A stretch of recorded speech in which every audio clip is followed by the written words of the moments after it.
Hi everyone, and welcome to another crime and punishment story. This week I am covering the story of John Rutherford and the murder of Isabella Rutherford, which took place in North Shields in 1898. But before we begin, can I just say, if you do enjoy this video, then please give it a thumbs up, and if you are new here or haven't already done so, then do please consider subscribing to the channel to help support the content we create. Thank you. The backstory for John Rutherford, I think, is very different to those in the many previous stories I have covered. It may seem to be a rather more detailed and longer backstory, but I felt it was important to mention the kind of jobs that John had previously had and the kind of man he had been prior to the murder. John was born in Scotland in around 1835 to parents Joseph and Isabella, and he was one of at least 5 children. By 1851 the family had moved to the Hexham area, and in 1855 he married Hannah Gray. By now John was working in the police force, a job that he held for around 5 years. I did not find any children listed for the couple, but of course, with this being the 1850s, etc., it is possible that they had children, but they sadly did not survive. By 1861, John was working as a prison officer at Newcastle Prison. He would stay in this job for several years, progressing to chief prison warder by 1871. However, by 1881 he had changed jobs, and he was now working as the master of the Berwick workhouse. At this point the couple's niece is living with them, but she's sometimes listed as their daughter. However, I don't think that she was. John stayed at the workhouse for several years before leaving and returning to the northeast, where he took a job as the innkeeper at the Tyne Lodge public house or hotel. I think it's known as the Tyne Lodge Hotel, which stood next to the Tynemouth House of Correction. It was said that he would often provide the meals for the judges, warders and prisoners who were in the House of Correction. In 1891 his wife Hannah died, and John moved on to the Britannia Inn, which according to the newspapers of the time was said to have been on Stevenson Street in North Shields. I do believe there was another Britannia Inn which was on Church Street. I'm not sure about that, because I don't know my pubs of North Shields all that well. In 1894 he married one of the barmaids, Isabella, who was more than 15 years younger than him, and the couple would later move to the Beehive Inn, which stood on Dotwick Street in North Shields. John was described as being a quiet and hard-working man. Isabella Rutherford, the victim, was born in around 1861, possibly in Howden. It is worth noting that in several articles she is referred to as Elizabeth, but mostly she seems to be known as Isabella. There is, in stark contrast to John, little to no information about the past life of Isabella, other than the suggestion from some who knew her that she was very fond of drinking and was often to be found a little worse for wear. She had, as previously mentioned, worked as a barmaid in North Shields, and she had married John in 1894. In the early hours of the morning of February the 20th, 1898, John Rutherford went to the Edwards shipyard in the Bullring area of North Shields, where he spoke to Mr. Ross, who was the night watchman. He claimed to have found his wife Isabella lying dead in bed beside him at their home in the Beehive Inn, and he asked Mr. Ross to go to the home of her sister in Hopper Street in North Shields to tell her what had happened. Isabella, he said, had been the worse for drink the night before, and before locking up he had sent her out of the bar. He had not known where she had gone after this. He locked the bar at around 11 p.m, and it was not until some time after 1 a.m. that he said he had found her lying on the outside steps at the back of their home. She appeared to have either fallen or had been beaten by someone. He had then carried her inside and put her to bed. He did not seem to see a need to call for a doctor, and simply went to bed himself, only to awaken several hours later to find her dead. The police and the doctor were eventually called, although it wasn't John who sent for them. On examining the body of Isabella, the doctor estimated that she'd been dead for around 4 hours. There was evidence in the room to suggest a struggle of some kind had taken place. There were signs of blood and what appeared to be hair from Isabella's head in various places, and based on this evidence, John Rutherford was charged with the willful murder of his wife. The inquest was opened at the North Shields Police Courts on Monday, February the 21st. It was said that John had been kept in a cell on his own. No reason was given for this, but it may have been assumed that due to his previous jobs, he may have been well known to any other prisoners in custody at the time, and therefore at risk of attack. He was described as being a tall man with white hair and a white beard, and it was said he was quiet and appeared to be calm but a little nervous. The coroner, who by coincidence was called Mr. Rutherford, said this was an inquest that would quite clearly need to be adjourned to allow the police to gather together all of their evidence, and that he would simply take details of the identification of the body. George Rutter of Jackson Street, North Shields, stated that he had identified the body as being that of his sister Isabella. She was 46 years of age, married to John Rutherford, and lived with him at the Beehive Inn. The inquest was then adjourned until March the 1st. The inquest resumed the following Tuesday, again at the North Shields Police Court. John Rutherford was again present, and on this occasion he was described as being pale and anxious. Walter Lithgow said he was the innkeeper of the Wagon Inn in Burden Main Row in North Shields. He said he had gone to the Beehive Inn on the night of February the 19th to collect some money from John Rutherford. On his arrival, he noted that Isabella was in the bar and appeared to be quite drunk. He did not see John, so he left to return a little later at around 9 p.m. Isabella was still in the bar, and she spoke to him, asking him to go into the kitchen and speak to John, who she claimed was very drunk. Walter did so, and Isabella followed him. He said she then began to speak to John in an antagonizing manner. He felt John appeared a little excited in his manner, but he believed him to be sober. In response to Isabella's words, John rose from his chair and appeared to be about to strike her. Walter said he spoke to John, saying, "Don't do that in my presence." He left the room immediately after this, and in his opinion, there was bad feeling between John and Isabella that night. John Nixon of Dean Street, North Shields, said he had been in the Beehive Inn until closing time on February the 19th. He did not see Isabella leave the bar. She was there until closing, serving customers. In his opinion, she did not seem to be the worse for drink, and he said that John was not in the bar until just before closing time. Elizabeth Jacobson said she lived above the Beehive Inn. She said the living quarters of the Rutherfords were directly below her own. She heard the bar being locked up at around 11 p.m. Shortly after this, she heard the couple enter their living area. She could hear their voices. They were talking loudly and appeared to be arguing, but she was not able to hear what they were saying. She called for her friend and Mrs. Waters to come and listen, and when they returned to her room above the pub, both women could hear the couple below. Mrs. Waters had wanted to go down, but she had advised her not to. She believed she had heard thudding sounds from the room below, and Isabella crying out, "Oh dear me," several times. When asked, Elizabeth said she had gone to bed at around 12:30 a.m. and had not heard any more sounds after this, having gone to sleep, and she knew no more until she heard the police arrive early the following morning. She also stated she had not lived in her home for long and did not know the couple well, and she did not recall ever seeing Isabella the worse for drink.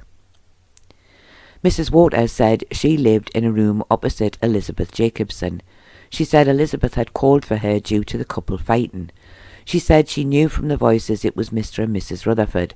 She was used to hearing them argue, but this night it sounded much worse than usual.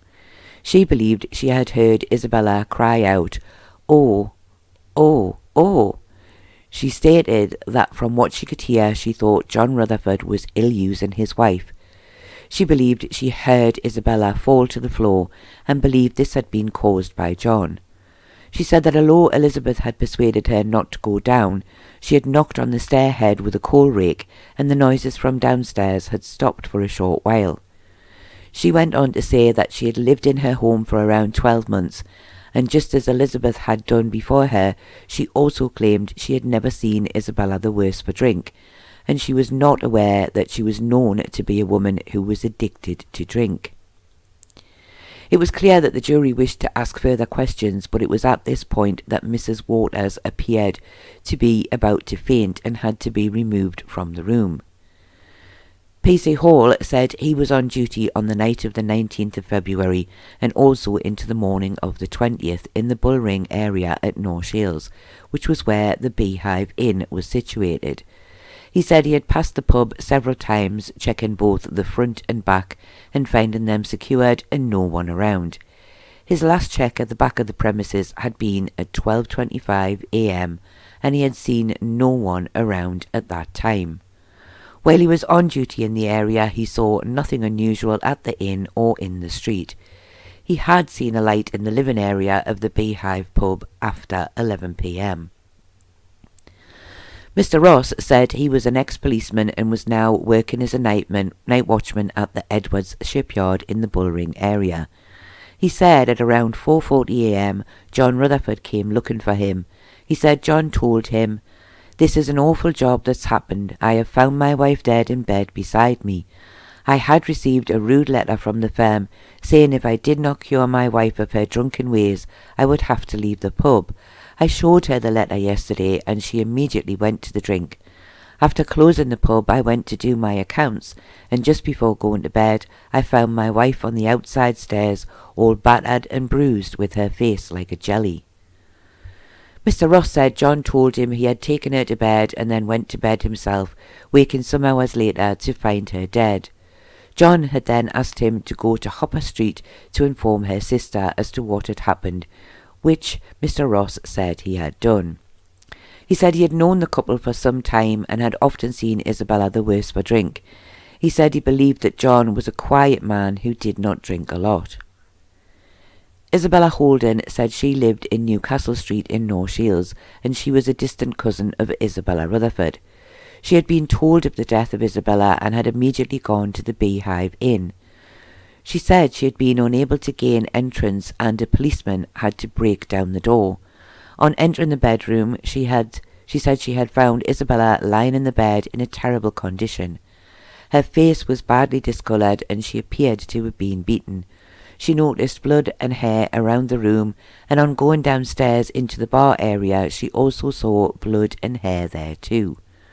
She said that John was not present in the pub when she first arrived, but he came in around 10 minutes later.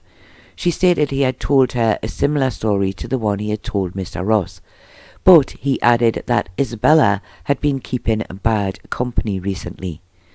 He had told her about the letter from the pub owners, but she had not allowed him to read it to her. P.C. Tate said on the morning of February the 20th he had been on duty in East Street, Milburn Place, when he had heard someone shouting for the police. He had gone in the direction of the Bullring and had found Isabella Holden outside of the Beehive Inn trying to gain entry. After breaking the door down and finding the body of Isabella, he went out of the pub to find another policeman, returning a few minutes later with P.C. Bell. On his return, he also met John Rutherford, who again told a similar story to the one that he had told Mr. Ross and Mrs. Holden. Inspector McQueen said he was called to the Bullring area to the Beehive Inn at around 6 a.m. On examining the body of Isabella, he felt she had been dead for 2 to 3 hours. He then called for the doctor. He examined the room and found signs of blood and hair in various places. He also found a broken chair in the room. He was asked if he had examined the back stairs, and he said he had and had found a small patch of blood there. He said that John Rutherford was taken to the Bullring police station, where he was charged with the willful murder of Isabella Rutherford. He said John replied only to repeat the same information he had told the other witnesses before him. Mrs. Waters was recalled, but she fainted and had to be removed.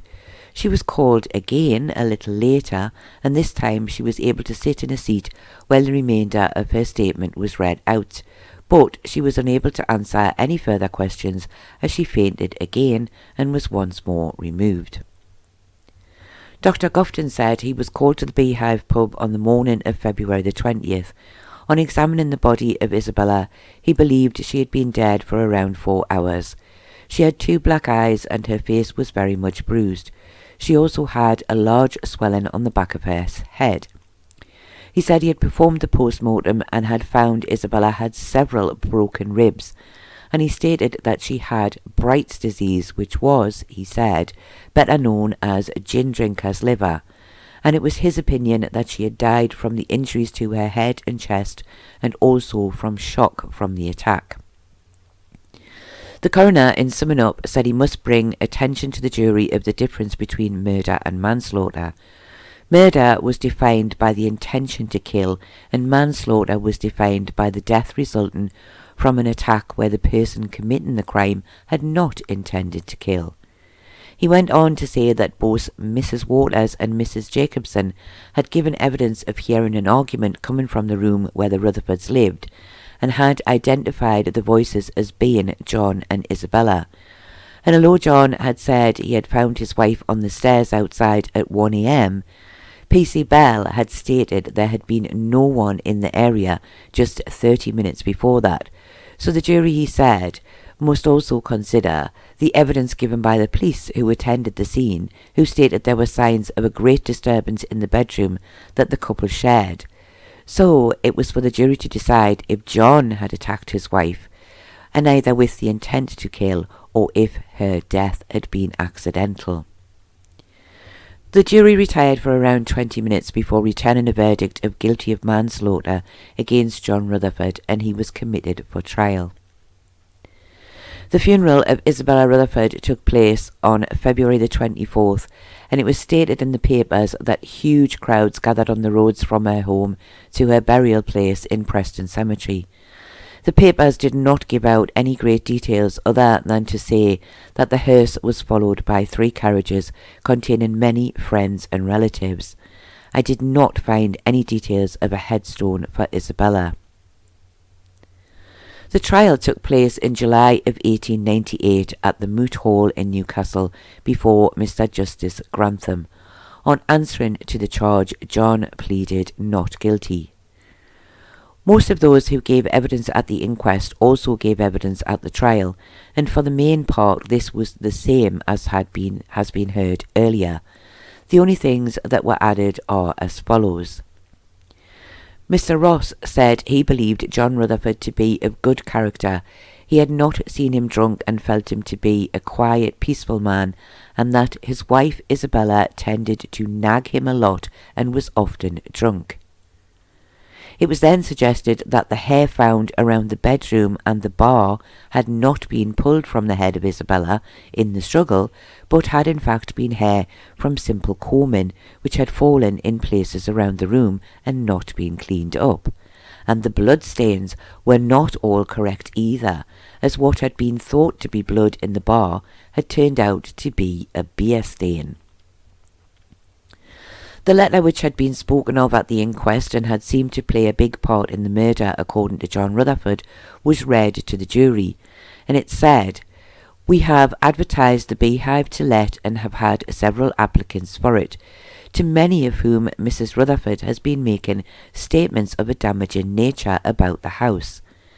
Our Mr. Burns will call on Monday, when we hope you will be able to give a satisfactory explanation of this conduct. In the meantime, we hope you will advise your wife to be more guarded in her remarks." The defence talked of the injuries to Isabella, suggesting that her broken ribs may have been caused by John falling on top of her during their fight. If his wife had been the worse for the drink brought on by the letter from the pub owners, which had upset her, she may have attacked John and he had responded in self-defence. However, the letter did not seem to be as bad or as rude as John had claimed it to be. He went on to say that he had no wish to suggest that someone else had inflicted the injuries on Isabella, but he did not believe these had been anything other than an accident. He believed John had only told them the half-truth, as perhaps he had been afraid to say that his wife had been ill-treating him whenever she was drunk. John Rutherford, he said, was not a brutal, violent man. He was in fact a man of very good character, who until now had led the life of an exceptionally good citizen. I did not find any clear details of any statements made by the prosecution, and John Rutherford did not testify on his own behalf. The judge, in summing up, said he believed that a man who was innocent of crime would surely have called for help when finding his wife so badly bruised and beaten. She was so ill that he had had to carry her to bed, so he claimed, but he had not felt that she required the treatment of a doctor, and had simply climbed into bed beside her and gone to sleep. And when finding her dead beside him, his first action was to go to the shipyard to ask someone to fetch her family, and again not to send for the doctor or the police. The judge went on to say that a wife who drank too much and nagged her husband could cause him to act in the heat of the moment and strike out at her. He actually went as far to say as that there was nothing more aggravating than a constantly nagging wife. However, he also stated that a man could not be allowed to strike and beat his wife just as he wished, and he believed the jury could be easily justified in finding John guilty of willful murder. However, if they felt he had not had an intent to kill, and the death of Isabella had been an accident, then they would be justified in finding him guilty of manslaughter. The jury retired for around 20 minutes, and on their return, the foreman was asked if they found John Rutherford guilty of murder, to which he replied they did not. They found him guilty of manslaughter, with a strong recommendation to mercy. It was at this point that several people were allowed to give evidence as to the good character of John Rutherford, and this was given by the ex-mayor of Berwick, Chief Constable Hewish, and Inspector McQueen, all of whom had known John Rutherford for many years. The judge, having allowed them to speak, listened carefully as they spoke of John's blemish-free past, his excellent work record, and the fact that he had lived with his first wife for over 30 years without any problems.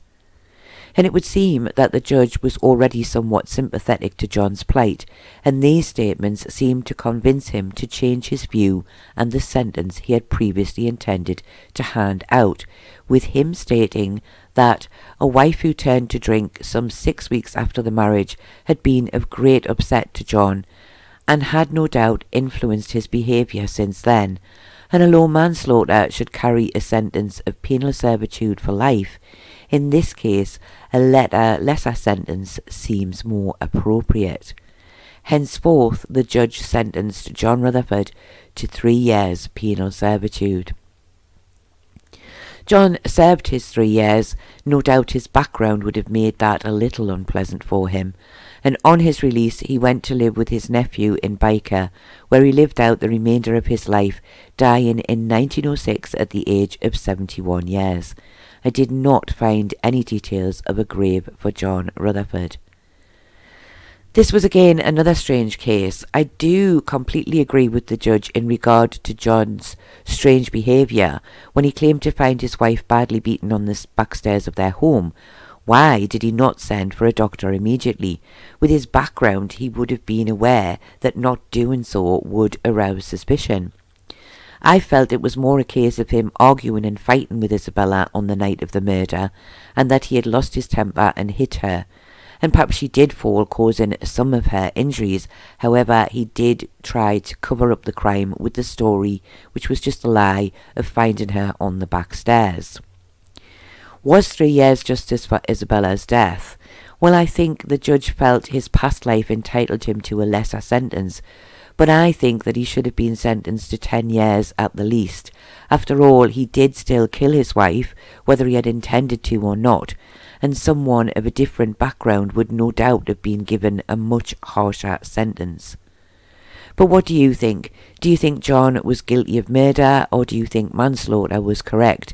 And do you think that 3 years was enough punishment for what he did? Do let me know your thoughts in the comments below. I hope that you have found this sad and tragic story interesting, and I do thank you all very much for watching, and I do hope to see you all again very soon.